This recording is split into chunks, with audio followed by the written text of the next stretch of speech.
Hello student, मैं अपने YouTube channel पे आप सभी लोगों का स्वागत करता हूं। देखिए, आज की जो क्लास है, इस क्लास में हम लोग मैट्रिक स्पेस में कोई न्यू टॉपिक नहीं पढ़ने वाले, क्योंकि एक चीज़ आप जानिएगा कि आपके सामने अब आपका एग्ज़ाम है और मुझे लगता है कि अब तक आपने जो भी चीज़ें पढ़ा है, अगर आप उतना तैयार कर ले जाएँ तो आपके एग्ज़ाम के लिए सफिशिएंट है। तो क्योंकि टाइम लिमिटेड है और आपका पेपर काफ़ी लॉन्ग भी है, मैट्रिक स्पेस और पूरा कॉम्प्लेक्स एनालिसिस इसमें आएगा, तो उसमें कुछ चीज़ें आपके एग्ज़ाम के पॉइंट ऑफ व्यू से बहुत इम्पॉर्टेंट होती हैं और कुछ चीज़ें होती हैं जिसको आप स्किप कर सकते हैं। मैं आपके सामने कोई मॉडल पेपर नहीं बता रहा हूँ या मैं इसकी गारंटी नहीं ले रहा हूँ कि यही चीज़ें आपके एग्ज़ाम में पूछी जाएंगी, लेकिन जो भी मेरा अपना नॉलेज है, उस नॉलेज के बेस पे कुछ टॉपिक मैं आपको सजेस्ट करूँगा जो आपको पढ़कर एग्ज़ाम में जाना चाहिए।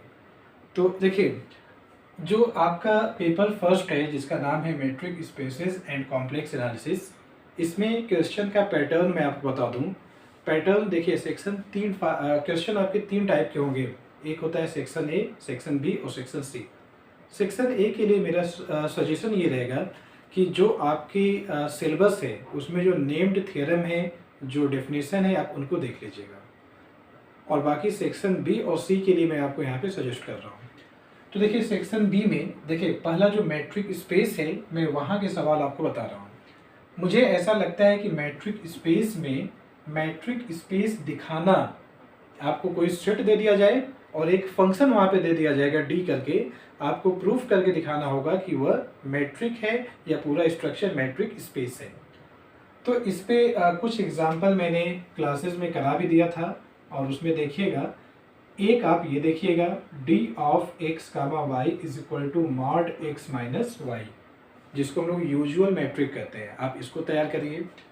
एक आप ये देख लीजिएगा, D of X comma Y is equal to 0 और 1, जो डिस्क्रीट मैट्रिक होता है। कब 0 होता है, कब 1 होता है, ये आप जानते हैं। एक ये हो गया। देखिए, एक आपका होता है D star X Y is equal to M D X Y upon 1 plus D X Y. ऐसे D star X Y is equal to minimum of 1 और D of X comma Y. Example तो 5-6 हैं, लेकिन उनमें से मुझे लगता है कि इनमें से आपके एग्जाम में सेक्शन बी में कोई सवाल पूछा जा सकता है। ये तो है कि मैट्रिक स्पेस से एक एग्जाम्पल आपको मिल सकता है, पहला जो क्वेश्चन होगा, और उनमें आप हो सके तो इनको तैयार करिएगा।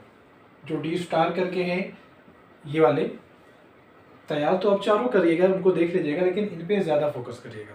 तो ये तो हो गया पहला सवाल। देखिए, अगला क्वेश्चन आपका होगा, ये हो सकता है कि जो ओपन और क्लोज्ड स्पेयर होते हैं, ये ओपन और क्लोज्ड सेट होते हैं। जो ओपन और क्लोज्ड स्पेयर होते हैं वे ओपन और क्लोज्ड सेट होते हैं। इस पर एक थ्योरम है, तो आप इसको देख लीजिएगा। उसके अलावा अगला क्वेश्चन देखिए, मैंने कराया होगा ओपन सेट, इस पर मैंने कुछ थ्योरम कराया है। जैसे एक थ्योरम होती है arbitrary union of open set is open, आप इसको देख लीजिएगा।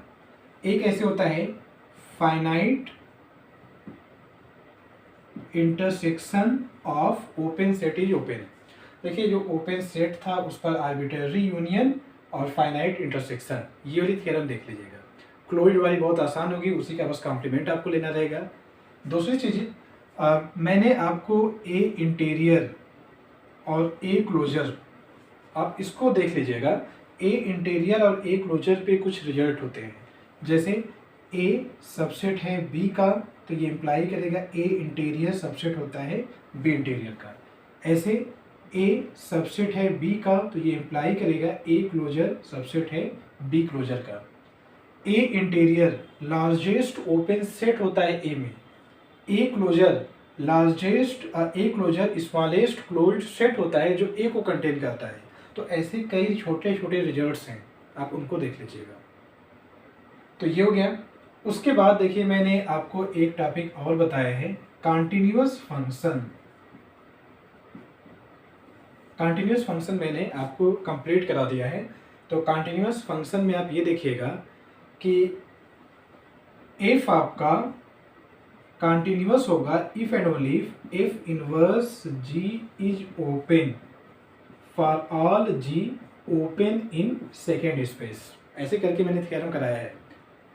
ऐसे कुछ थ्योरम आपकी क्लोज सेट पर भी है कि कोई मैप कंटिन्यूस कब होगा, इफ एंड ओनली किसी क्लोज सेट की इफ के इनवर्स मैप के थ्रू इमेज भी क्या है, क्लोज्ड है। कुछ ऐसा मैंने कराया है, आप उसको मिला लीजिएगा कि कोई भी मैप आपका कंटिन्यूस कब होगा, जब उस मैप के थ्रू क्लोज सेट की इनवर्स इमेज क्लोज्ड बने। ऐसा कराया गया होगा। इन दो थ्योरम को आप देख लीजिएगा। अच्छा, इसके आगे क्योंकि मैंने चीज़ें नहीं कराया है तो मैं उसको ये नहीं कहूँगा कि आप ये पढ़ लीजिएगा, लेकिन उसमें ये कर सकते हैं कि कंपैक्ट और कनेक्टेड, इसकी डेफिनेशन देख लीजिएगा। तो मैट्रिक स्पेस में आपको देखिए मिनिमम इतना तो तैयार करना है, इतना तैयार कर लीजिएगा। कुछ न कुछ क्वेश्चन तो आपको इसमें से मिल ही जाएंगे। अब हम लोग आते हैं जो आपका कॉम्प्लेक्स एनालिसिस है, उस पर बात कर लेते हैं। तो मैट्रिक स्पेस की तो हम लोगों ने बातें कर लिया। अब हम लोग आते हैं कॉम्प्लेक्स एनालिसिस पे। देखिए कॉम्प्लेक्स एनालिसिस में क्या क्या चीज़ें पूछी जा सकती हैं। एक तो आप जो कॉची रीमान इक्वेशन पढ़े हैं और आपने analytic function, Cauchy Riemann equation और एनालिटिक फंक्शन पर एक क्वेश्चन आप चेक करिएगा। जैसे आपको कोई क्वेश्चन दे दिया जाए और ये कर दिया जाए कि किसी पर्टिकुलर पॉइंट पर चेक करिए कि वह कॉची रीमान इक्वेशन को सेटिस्फाई कर रहा है कि नहीं कर रहा है। ऐसे चेक कर लेना कि वो फंक्शन एनालिटिक है कि नहीं है। जैसे मैं एग्जांपल इसका बताऊं, आपके सामने मैंने एक फंक्शन लिखा है e की पावर माइनस z की पावर -4 ऐसे करके, और कहा जाए कि आप चेक करिए कि ओरिजिन पर कॉची रीमान इक्वेशन सेटिस्फाई हो पा रहा है कि नहीं, और ये फंक्शन ओरिजिन पर एनालिटिक है कि नहीं है। तो क्या चीज़ मैंने बताया है, मैंने ये आपसे बताया है कि आप ये देख लीजिएगा ऐसा सवाल जिसमें वेरीफाई करना होता है कि वह कॉची रीमान इक्वेशन को सेटिस्फाई कर रहा है कि नहीं, और वो फंक्शन किसी पॉइंट पर एनालिटिक है कि नहीं है। इसी टॉपिक में एक और सवाल आपका होता है, सपोज u आपका गिवन हो तो आप v निकालिए, या v गिवन हो तो आप u निकालिए, जिसको हम लोग ये भी बोलते हैं कंस्ट्रक्शन ऑफ एनालिटिक फंक्शन। उसमें मैंने थॉमसन मेथड है और भी कई हैं। तो आप कंस्ट्रक्शन ऑफ एनालिटिक फंक्शन से एक सवाल देख लीजिए। उसमें कई बार सवाल ऐसे ही पूछा जाता है कि एक कोई u और v, जैसे u सपोज दे दिया जाए और कहा जाए कि इसका हार्मोनिक कॉन्जुगेट आप निकालिए और इसके करस्पॉन्डिंग एनालिटिक फंक्शन आप निकालिए।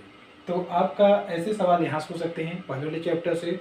देखिए इसके बाद जो आपका आता है वह होता है कंटूर इंटीग्रल।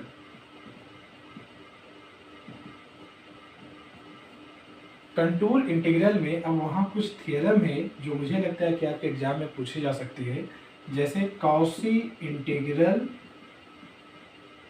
फार्मूला, उसका पूरा डेरिवेशन देखिएगा। ये क्या होता है, ये ऐसे करके होता है formula, f of a is equal to 1/2 pi i integral around c f of z upon z minus a और डी जेड, ऐसे करके कुछ फार्मूला होता है, आप मिला लीजिएगा इसको। तो आप कॉची इंटीग्रल फार्मूला देख लीजिएगा। ऐसे उसी में होगा एम.एल. इनइक्वलिटी होगा, आप इसको देखिएगा। फिर उसी में एक टॉपिक है एंटायर फंक्शन, आप एंटायर फंक्शन की डेफिनेशन देख लीजिएगा। और इसी में लाइवॉलिज थ्योरम होती है। ये थ्योरम क्या होती है, ये थ्योरम ये होती है कि अगर कोई एंटायर फंक्शन बाउंडेड हो जाए तो वह कांस्टेंट होता है, ऐसे होता है। Entire function plus bounded imply करेगा कांस्टेंट को।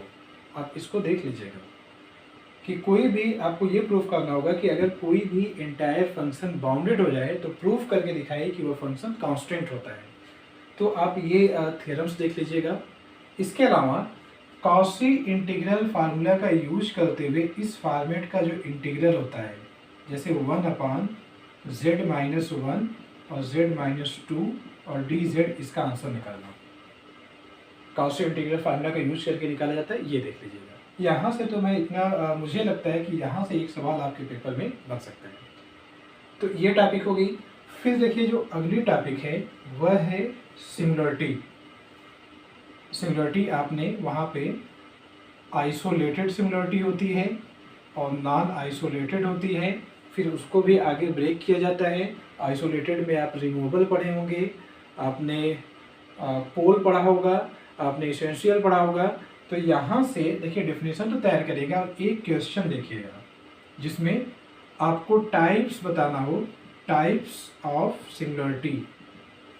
एक कोई फंक्शन दे दिया जाएगा और पूछा जाएगा कि इस फंक्शन के पास किस टाइप की सिंगुलरिटी है, तो ऐसे सवाल आप देख लीजिएगा। इसके अलावा सिंगुलरिटी में तो मुझे बाकी नहीं लगता है कि कुछ पूछा जा सकता है। फिर अगला जो फॉर्मेट है वह है रेसिड्यू। इसमें आप कॉची रेसिड्यू थ्योरम का प्रूफ देख लीजिएगा। कॉची रेसिड्यू थ्योरम होती क्या है? इसमें ये होता है, कुछ इस फॉर्मेट का होता है कि इंटीग्रल का जो आंसर होगा ये 2πi into sum of residue ऐसे करके होगा। इस फॉर्मेट का एक फार्मूला होता है, उसको आप देख लीजिएगा। तो ये देख लीजिएगा। और हाँ, एक आप क्वेश्चन देखिएगा जिसमें किसी इंटीग्रल का आंसर निकालना होता है। कोई इंटीग्रल इस फॉर्मेट का दिया होगा और कहा जाएगा कि आप रेसिड्यू थ्योरम का यूज करते हुए इस इंटीग्रल का आंसर निकालिए। ये देख लीजिएगा। तो इतनी चीज़ें हैं। हाँ, एक चीज़ इसमें और है, एक सवाल आप देखिएगा क्योंकि पावर सीरीज भी आपके सिलेबस में है। तो पावर सीरीज में आपके यहाँ टेलर और लॉरेंज है। तो टेलर या लॉरेंज के थ्रू किसी गिवन फंक्शन का एक्सपेंशन कैसे किया जाता है, ये देख लीजिएगा। देखिए ये आपका कंप्लीट चीज़ें हैं जो मैं आपके साथ शेयर करना चाह रहा था। और जो मेरा अपना नॉलेज है उस बिहाफ पे मैं ये बता रहा हूँ कि यहाँ से मैक्सिमम क्वेश्चन आपको मिल सकते हैं, तो आप इनको देखिएगा। बाकी देखिए जो मैट्रिक स्पेस है, मैट्रिक स्पेस में जो मैंने ऑनलाइन वीडियो अपलोड किया है वो ओनली मैंने 3rd यूनिट की अपलोड किया है। फर्स्ट और सेकेंड यूनिट पे मैंने उतना अपलोड नहीं किया है। लेकिन आपका जब एग्ज़ाम हो जाएगा उसके बाद मैं वीडियोस और अपलोड कर दूंगा। A to Z आपका सिलेबस कंप्लीट उस पर अपलोड करूँगा इस चैनल के मीडियम से। लेकिन आप उसमें ये ध्यान रखिएगा कि जो पढ़ना चाहेंगे वो तो बाद में पढ़ सकते हैं। आप एग्ज़ाम के बाद टाइम निकाल के उसको पढ़िएगा, उसको देखिएगा। जो मैथ से आगे पढ़ना चाह रहे हैं तो उनके लिए अगर वो अपना कॉन्सेप्ट क्लियर करना चाह रहे हैं तो वो ज़रूर देखें, क्योंकि अभी बहुत सी चीज़ें हैं जो आपके पास या आप नहीं जानते हैं लेकिन इन फ्यूचर उसका यूज होगा। और वैसे कॉम्प्लेक्स एनालिसिस पे मैंने कोई वीडियो अपलोड नहीं किया है, लेकिन एग्ज़ाम ख़त्म होने के बाद आपको वीडियो मिलना शुरू होगी, वह आपके लिए रहेगा। लेकिन अगले सेमेस्टर से जो बच्चे अब आएंगे 6 सेमेस्टर में, उनके लिए आसानी रहेगी, क्योंकि अभी मैंने ये बहुत जल्द स्टार्ट किया था। तो 1 महीने में मैं आपका 100% चीज़ें को यूट्यूब पे अपलोड नहीं कर सकता था।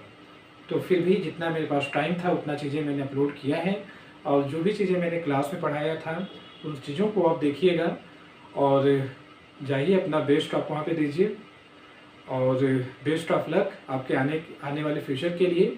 मिलते हैं हम लोग बहुत जल्द अगली क्लास में, अगली वीडियो में, जिसमें मैं बाकी जो आपके पेपर्स हैं उनके बारे में भी कुछ चीज़ें आपको सजेस्ट करूँगा। Thank you.